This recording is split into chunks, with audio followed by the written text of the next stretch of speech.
okoka kozala parmi bato oyo bazali kotanga Coran na katikati na sanza oyo Coran ekitela.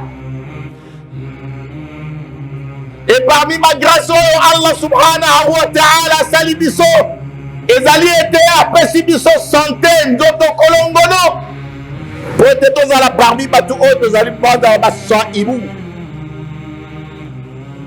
Ezali na bamboka oyo toyebi bato so bazali na problème olie basenga Allah subhanahu wa ta'ala bazali kokoma tu babapapie moko ya mike bakokende nango bakomi na nzete ya baoba bake bakotisi yango na madusu ya nzete ya baoba. On dirait nzete ya baoba wana ezali na pouvoir ya koexauce bango baveu na bango.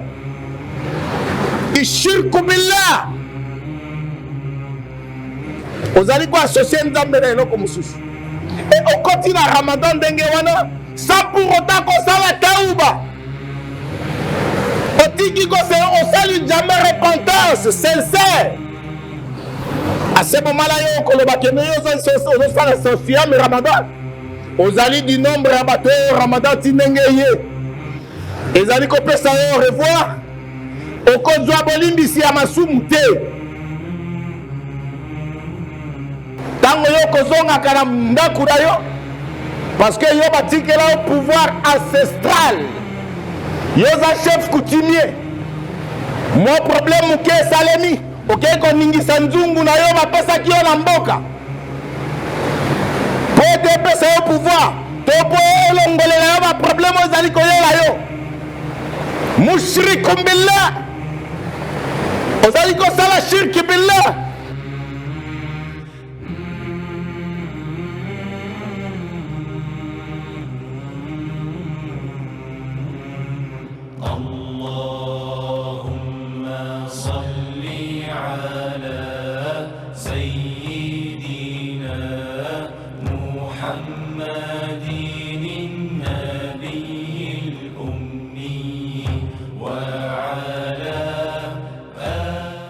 السلام عليكم ورحمة الله وبركاته.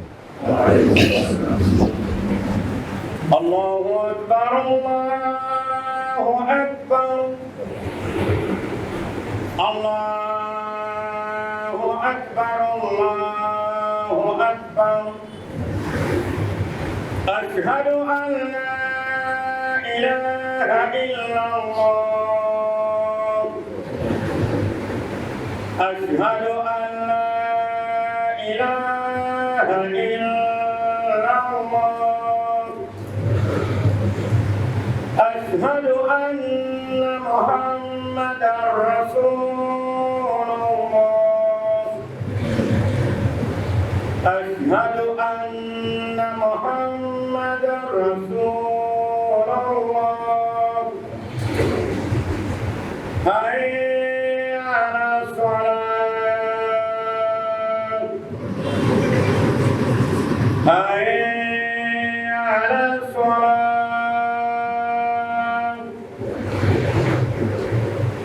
حي على الفلاح.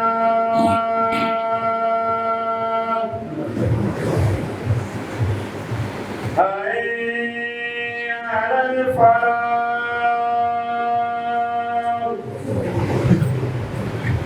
الله أكبر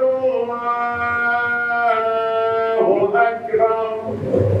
لا إله إلا الله.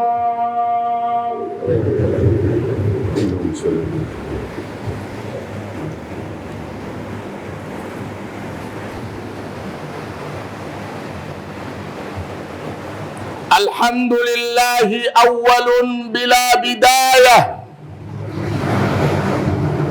الحمد لله آخر بلا نهاية.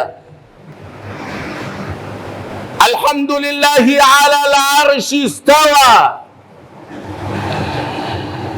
الحمد لله له أسماء وصفات العلى. الحمد لله الذي أتم علينا بالصحة والعافية. الحمد لله الذي أعاننا على صيام شهر رمضان. الحمد لله الذي أعاننا على إقامة الصلوات. الحمد لله الذي أعاننا على قراءة وتدبر القرآن. الحمد لله حمدا حمدا، وشكر لله شكرا شكرا. فكم من نعمة أنعمنا الله إياها وما زالت ممدودة، ونحن إذا حمدناه وشكرناه لا نحصي ثناء عليه هو كما أثنى على نفسه سبحانه. وأشهد أن لا إله إلا الله وحده لا شريك له.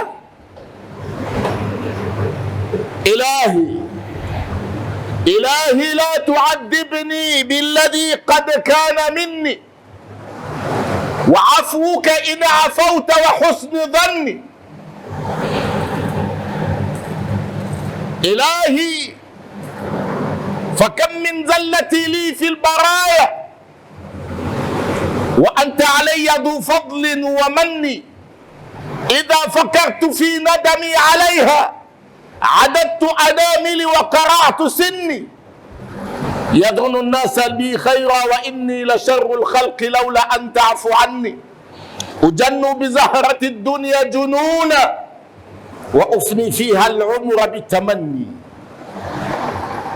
وأشهد أن سيدنا ونبينا ومولانا محمد صفوة الخلق أجمعين الذي تركنا على محجة البيضاء ليلها كنهارها لا يزيغ عنها إلا هالك. صلى الله عليه عدد قطر الأمطار، صلى الله عليه عدد مياه البحار، صلى الله عليه عدد ورق الأشجار، صلاة وسلاما دائمين متلازمين إلى يوم الدين. أما بعد، فإن أصدق الحديث كلام الله تبارك وتعالى، وأحسن الهدي هدي محمد صلى الله عليه وسلم، وشر الأمور محدثاتها، فإن كل محدثة بدعة، وكل بدعة ضلالة، وكل ضلالة في النار. أجارنا الله وإياكم من عذاب النار ومن غضب الجبار. إلهي ابتليتنا فما وجدتنا الصابرين، وأنعمت علينا فما وجدتنا الشاكرين.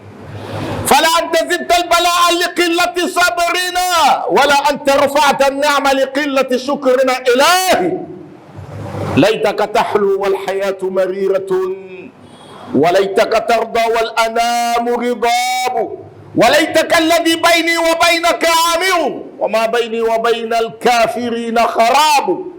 إن صح منك الود فالكل هين، وكل الذي فوق التراب تراب. ثم أما بعد، simaya ko zog sa maton di pay na Allah subhanahu wa ta'ala kolo na molongo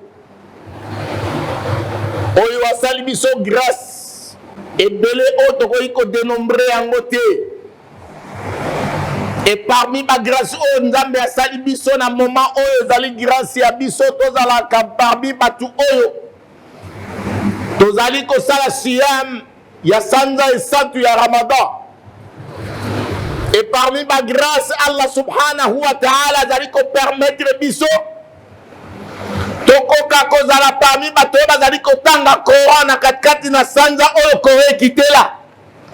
Et parmi ma grâce oyo Allah subhanahu wa ta'ala asali biso tozala parmi bato bazali kotelemisa losambo na katikati na sanza ya Ramadan. Et parmi ma grâce oyo Allah subhanahu wa ta'ala asali biso ezali ete apesi biso santé nzoto kolongono po ete tozala parmi bato oyo tozali bazala basaibu.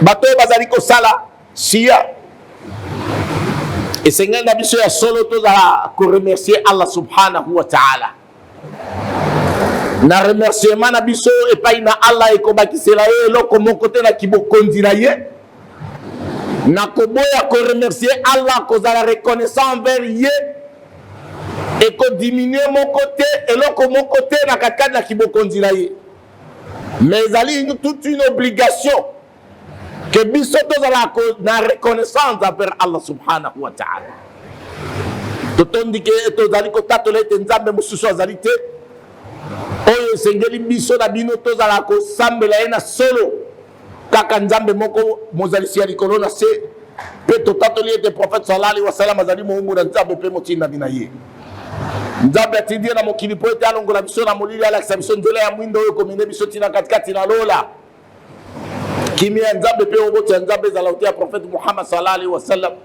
na oyo nyonso to akolandaka nzela na ye kino mokolo ya suka. أيها الأحباب الكرام أوصيكم ونفسي بالتقوى الله bande ko balinga mi nazali ko mite yanga moko pe nazali ko te abino to tambula na kobanga Allah taqwa Allah subhanahu wa ta'ala kobanga Allah subhanahu wa ta'ala ezali falah wal fawz toko zwa elonga soki ya solo tozali kobanga ye إذ يقول رب العزة تبارك وتعالى إن للمتقين مفازا حدائق وأعناب. Très certainement batu o bazali kotambola na kobanga Allah nde bakozwaka elonga bango nde bakozwaka réussite na makambo nyonso to bazali ko entreprendre to bazali kosala ezali mpona bolamu na biso tozala parmi bamuttaqin. Et surtout at-taqwa ezali finalité ya soa mo biso na bino tozali kosala jeune o tozali kosala yango biso na yo ezali po ete tokoma na finalité ya taqwa Allah. Pourquoi nzambe a institué jeune tozala lelo tozala kokanga siyam ya shahri Ramadan ya ayuha alladhina amanu kutiba alaykumus siyam كما كتب على الذين من قبلكم لماذا لعلكم تتقون. Nzambe a recommandé biso to sala siyam lokola sala kina bao bazaki liboso na biso afin que to koma parmi batu oyo bakobanga Allah subhanahu wa ta'ala. Soki to bangi Allah to zui elonga soki to bangi Allah subhanahu wa ta'ala nzambe akofungolela biso ba problème nyoso tu tozali nango oyo nyonso tu oyo ba difficulté tozana yango nzambe akopesa biso solution. ومن يتق الله يجعل له مخرجا ويرزقه من حيث لا يحتسب. Moto azali kobanga nzambe ya solo nzambe akopesa ye solution na ba problème na ye nyonso akopesa ye ouverture ba blocage na ba freinage nyonso tu ekokweya pe nzambe akopesa ye riski na ndenge azalaki kokanisela te. Prophète sallallahu alayhi wa sallam azali koyebisa na biso na katikati na hadis oyo ezali rapporté na imamu Muslim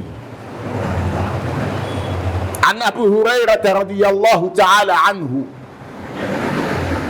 قال أن النبي صلى الله عليه وسلم صعد يوما على المنبر فقال آمين ثم صعد المنبر في درجة الثانية فقال آمين ثم صعد في درجة الثالثة فقال آمين بعدما انتهى من الخطبة سألوه يا رسول الله على ما آمنت.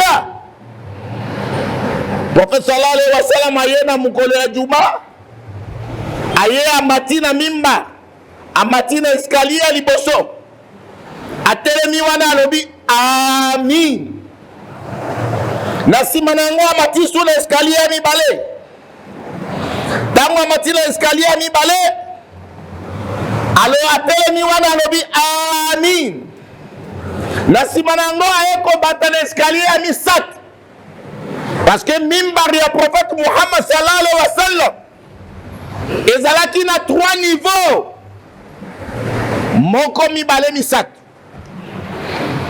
Alors tango ye amatina ya misato atelemi lisusu alobi amin, basahaba bacomprendre te tango prophète asilisi khutba bayeli ye balobi ya rasulallah tomoni yo olobi amin mbala misato, mpona nini olobaki amin mbala misato? Faqala alayhi salatu wassalam, prophète Muhammad sallallahu alayhi wa sallam alobi jaani Jibril, ange Gabriel ayela kinga tanga nina matala mimba tango na nina matala mimba. Faqala ya Muhammad sallallahu alayhi wa sallam gharima an fimrin dhukirta indahu falam yusalli alayka qul amin faqultu amin.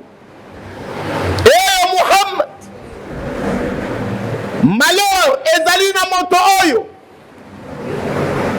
soki kombo na yo etangami liboso na ye aboyi koloba sallallahu alayhi wa sallam loba amin. Prophète sallallahu alayhi wa sallam alobi amin. Ndenge biso na bino tozalaka totanga Muhammad sallallahu alayhi wa sallam tolobi teke boganga sallallahu alayhi wa sallam te, mais même na kati ya motema na yo il faut ezali obligation soko yoki kombe ya prophète sallallahu alayhi wa sallam ozali na obligation ya koloba sallallahu alayhi wa sallam, parce que soki osali yango te ozali considéré parmi babukhala al-bakhilu ma lam yusalli ala nabi sallallahu alayhi wa sallam. Moto oyo azali bakhil, ça veut dire moto azali avare. Moto azali considéré comme moto oyo akabaka te, akozwa lisumu ya bato oyo bakabaka te. Moto oyo aboyaka koloba sallallahu alayhi wa sallam azali koyoka kombo ya prophète sallallahu alayhi wa sallam ezali kotangama, ezali koleka azali kolekisa yango inaperçu. Prophète Muhammad sallallahu alayhi wa sallam azali lokola biso te, azali moninga na biso te. Allah subhanahu wa ta'ala atomboli na niveau ya likolo. Allah subhanahu wa ta'ala ayebisi na biso aloba na biso ki azali moto lokola biso, mais ye azwi révélation epai na Allah. Nzambe atomboli ye alobi na biso ya katikati na buku na ye esante wa rafa'na laka dhikrak. Yo Muhammad tomboli lokumu na yo kombo na yo soki ezali kotangama, ce n'est pas lokola kombo ya moko parmi biso awa. Nzambe atomboli lokumu na ye, atomboli kombo na ye soki etangami, il faut tolobaka sallallahu alayhi wa sallam. Imaginez que dua na yo po endi mama po ekoma epai na Allah subhanahu wa ta'ala, esengeli eza na kashe eza lokola mukanda. Mukanda na yo po ezala considéré na administration, eza na présidence, eza na gouvernorat, eza na bureau moko ya directeur mo quelconque, il faut mettre caché tia signature. Wana bakomona que c'est sérieux.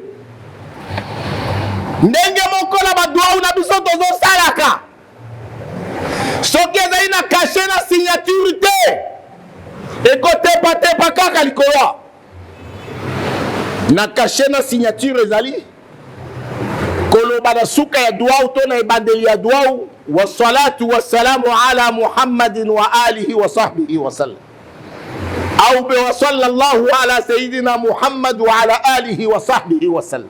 Il faut le banengwan obligatoirement. Soki olobi yango te dua na yo ezali ya kotelema, alors azali moninga na yo te. Tango Muhammad azali kotanga ma faut kolobaka sallallahu alayhi wa sallam. Ange Gabriel nde aye kopesa asali dua contre yo muto boya ka koloba ndengwan.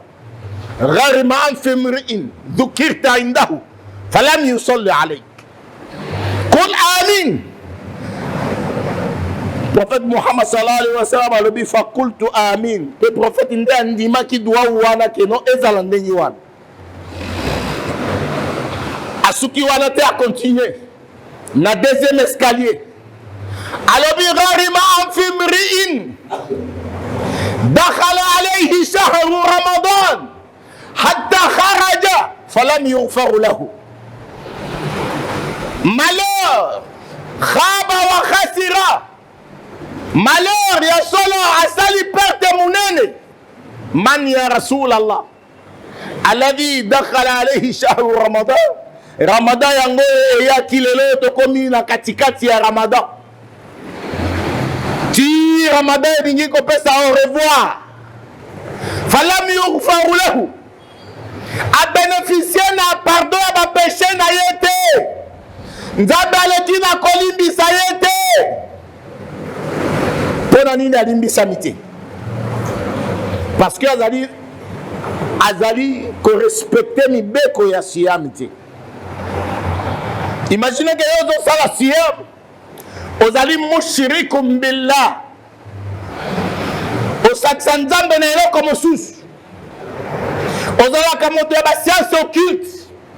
Moko ye na katika na mosquée olobi Allahu Akbar. Allah est le plus grand.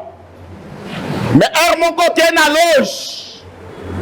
Ok, ko invoquer ba Osiris. Ok, ko invoquer binzambi. Na tango wana ozali kosala shirk billah. Oye na katika na mosquée.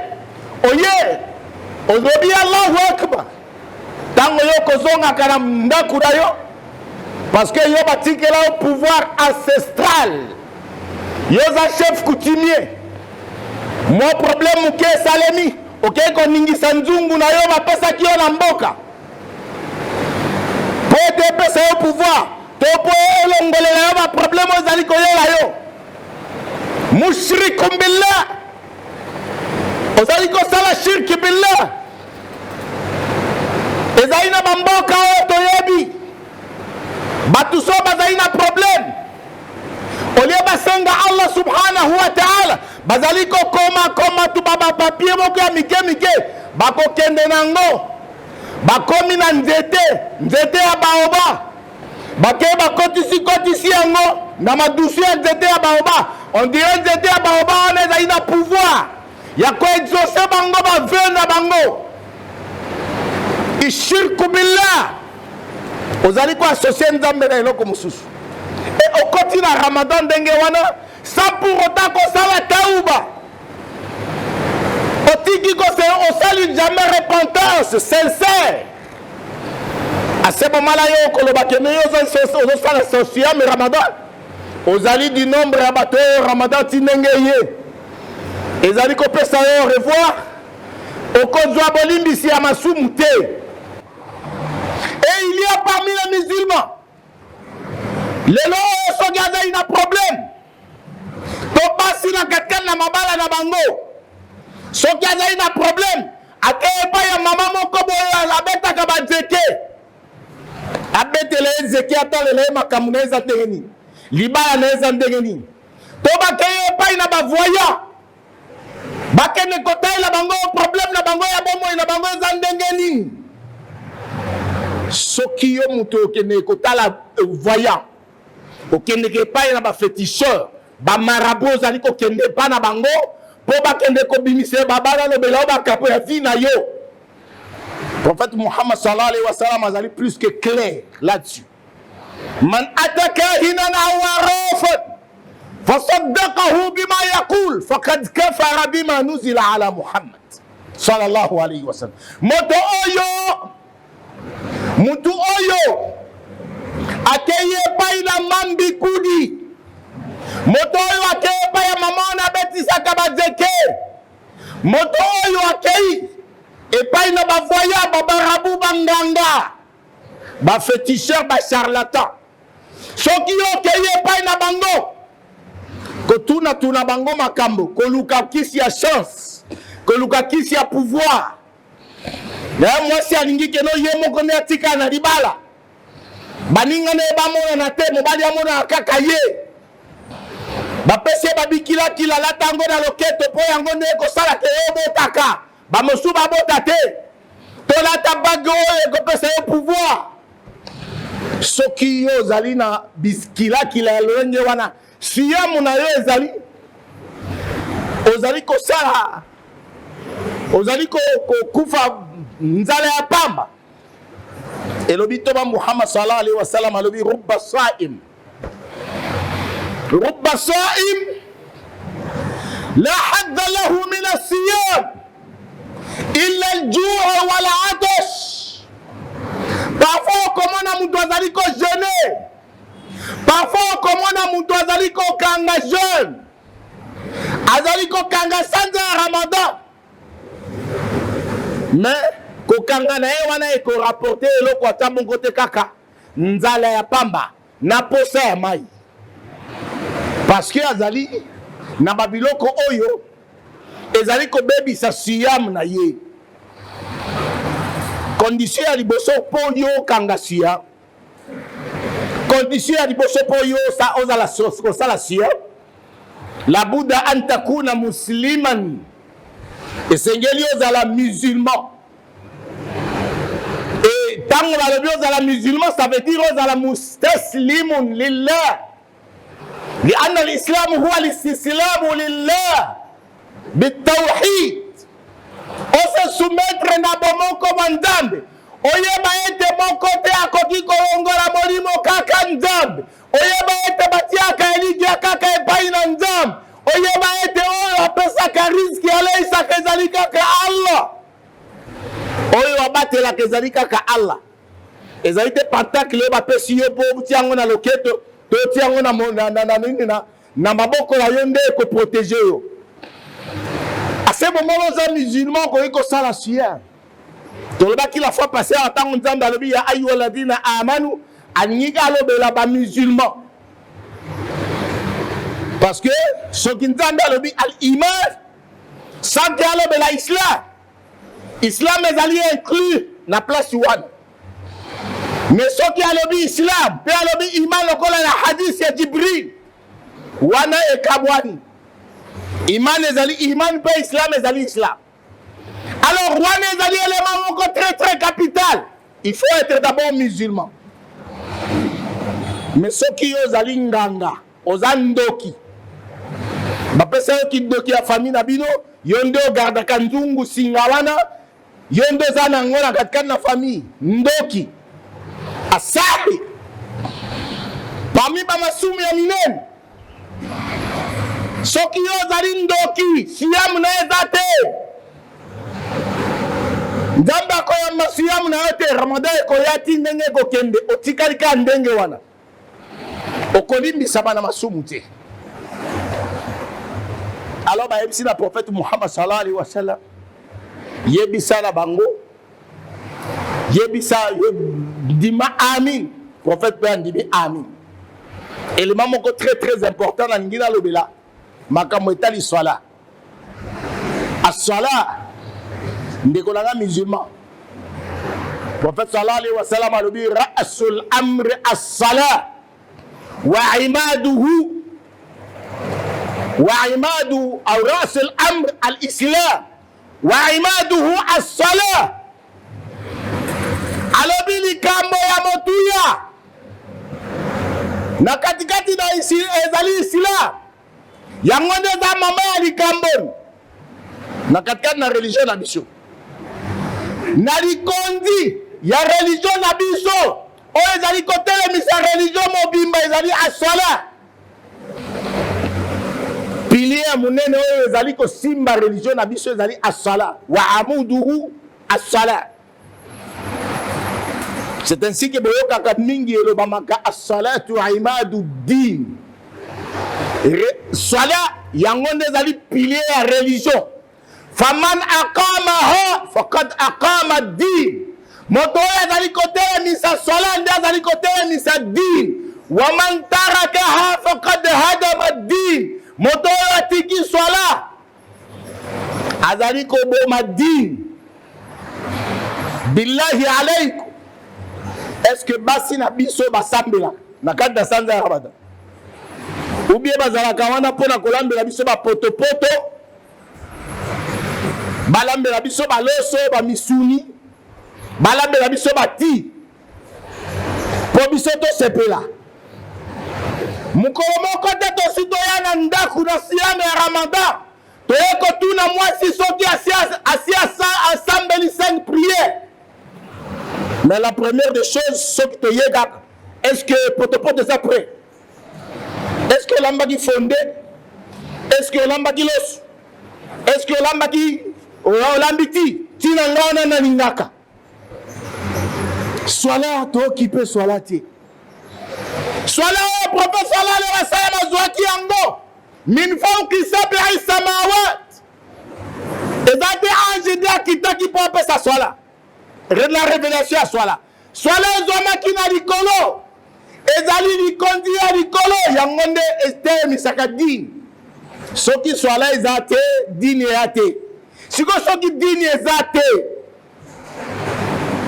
siyame Ramadan ekozala ndenge. Oyebi te ke no soki swala eza te, siyame na yo mpe eza te. Hadith ezali rapporté na Bukhari na Muslim, alobi ala ahdu alladhi baynana wa baynahum as-salat, faman taraka as-salat faqad kafara. Na riwaya mosusu, waman taraka as-salat faqad ashraka. Moto oyo atigilo sambo asi asali shirki billah, soko za mushriki. Siyam na yo ezali kolengela na bapotopoto, na bafonde, na bati, na balipa, na baji.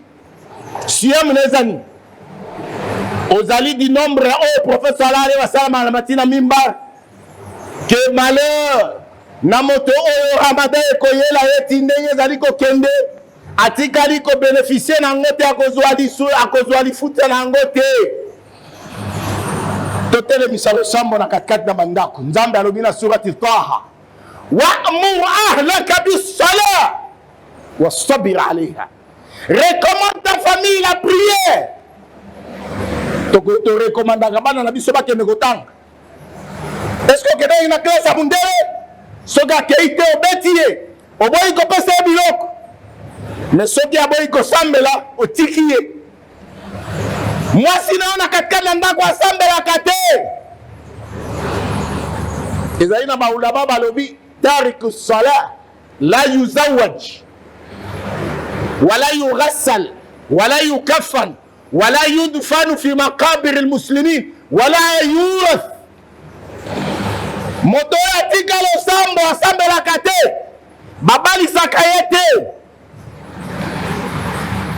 Mutu aye asambelaka te, aye koluka mwasi epai na yo na libota na yo, kobalisa ye te. Moto asambelaka ye moko te mpona ye, mpona bomoi na ye akufi. Sikoyo sambela oyo bino bokosambelela ye nde kosalisa ye moko nano amisambelela te na vie. Me ntango akokufa mpona kobanga, mpona crise, tozali na moye te biso wana mbanguma toke na moske, toke na moske, parce que na moske eza ofele mobobe. Mutu wana basukolaka ye te kaka ndenge akufeli wana. Tariku swala wala yukafan, balatisaka ye sanda te, to balatisaka ye lensoi te, kaka ndenge azali wana na pantalon na chemise okei na ye. Tango mozali kokende wana, wala yudfanu fi maqabir almuslimin, okokunda ye te na place oyo bamusulman bakundaka bango, omemi yebe epai na bakafiri.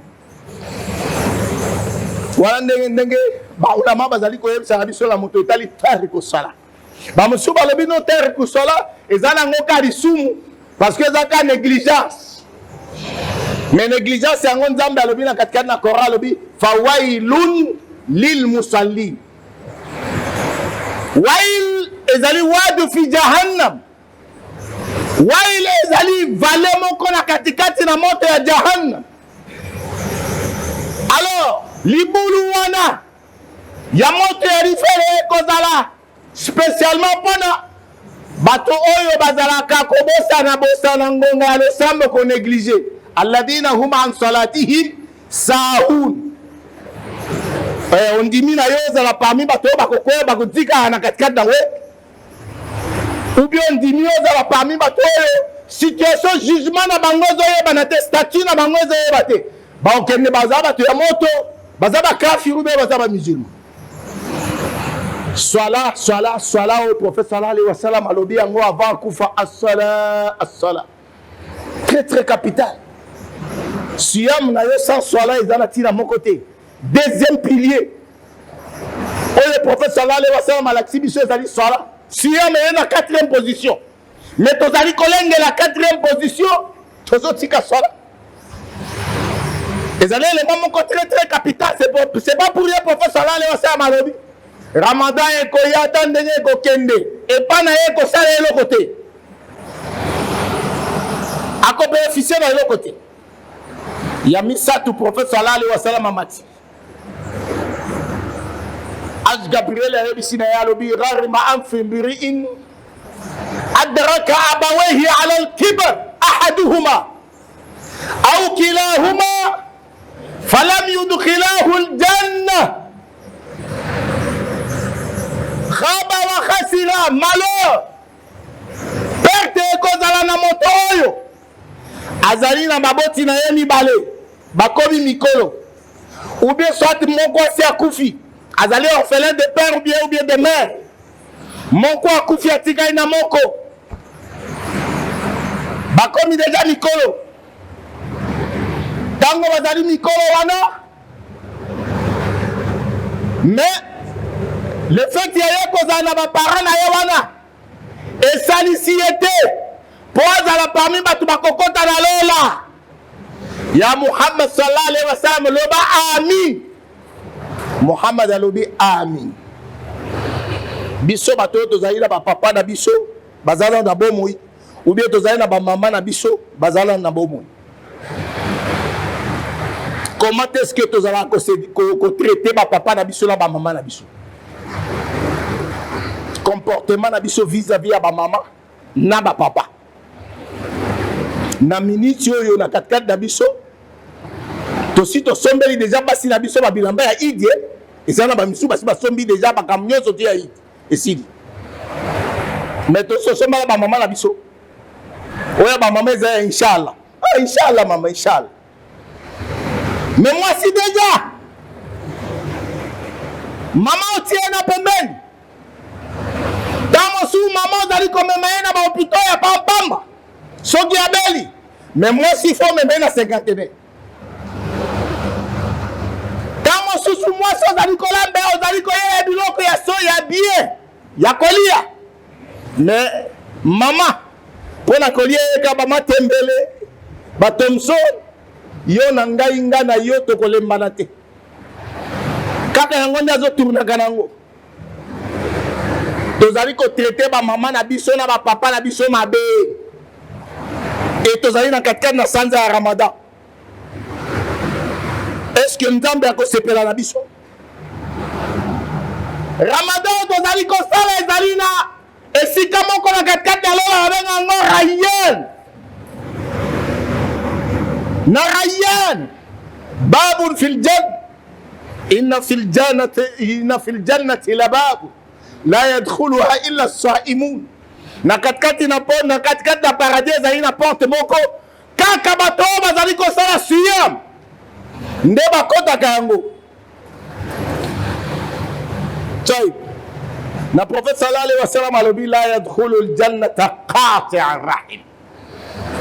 Akomona lola te mutu oyo azana relation ya mabena ba papa na ye na mama na ye. Siko Rayyan na yo kote la wapi? Yo mutu osala siyam Rayyan na yo ezana kati na lola kote la na lola yo ya la yadkhulu al-jannata qati'a rahim. Moto oyo azali na relation ya mabena mama na ye, moto azali na relation ya mabena papa na ye, akomona lola te. Biso mashallah tozo welela kofungula siyam tozo sala carême tozo lenga tozo sala carême. Entre temps toza na relation ya mabena baboti na biso tozotraite bango ndenge esengeli te. Siyamu nini wana tozali kosala oyo ya Muhammad sallallahu alaihi wasallam, ou bien siyamu na modele na biso ya kozanga kolia na komela. Nzambe restauré kimia na katikati na mboka, bao nyonso tu bazali vivre na mikakatano na bitumba. Nzambe yo ozali le seul oyo koki kobebisa bitumba wana, oyo koki kolongola bitumba wana, oyo koki kolongola yango ezala lisusu te. Bato bayokana, tozali kosenga na yo oyokela biso mawa. Nzambe ekitisa ngolu na yo po ete yo ozali nzambe otonda ngolu. Nzambe na katikati na biso ezali na bato bazali na bokono. Nzambe basi bakeye bisika na bisika epai na baminganga, bazali na impossibilité ya kobikisa bango, bazali na kisi ata moko te ya kopesa bango. Nzambe tozali kozongisa bango na maboko na yo po ete yo nde opesaka lipiki oyo etikaka trace ata moko te ya maladi. Leka na kobikisa moko na moko oyo aye na katikati na esika oyo na bandeko oyo tozala na bango awa lelo bazali kose retrouve na bahopitau. Nzambe tozali kotika bango na maboko na yo, oleka na kokitisa guérison na yo epai na bango, libiki na yo etikaka trace ata moko te ya maladi. Nzambe kangola biso na katikati na mokili oyo, kangola biso na bandako na biso na oyo nyonso to ezali ya minyololo ya satana. Nzambe yo ndo ozali mokangoli ya solo. Nzambe pesa biso riziki ya halal, pesa biso riziki ya halal po ete yo ndo ozali ya solo moleisi, yo ndo ozali mopesi ya solo. Nzambe soki opesi biso ekodiminue moeloko moko te na kibokonzi na yo. Nzambe soki mpe ozali kopesa biso te, biso nde tokongo na pasi. Tozali kobelela epai na yo po ete yo ozali Nzambe. Leka na koyokela biso mawa. Nzambe dipa biso na ngolu na yo. Nzambe facilite biso na badifficulté nyonso tozali na yango po ete yo ozali Nzambe oyo opesaka facilité. Olingeli biso ya solo facilité, olingelaka biso difficulté te. Wa sallallahu wa sallim ala nabiyina Muhammad wa ala alihi wa sahbihi wa sallam. Subhana rabbina rabbil izzati amma yasifun wa salamun ala al mursalin walhamdulillahi rabbil alamin.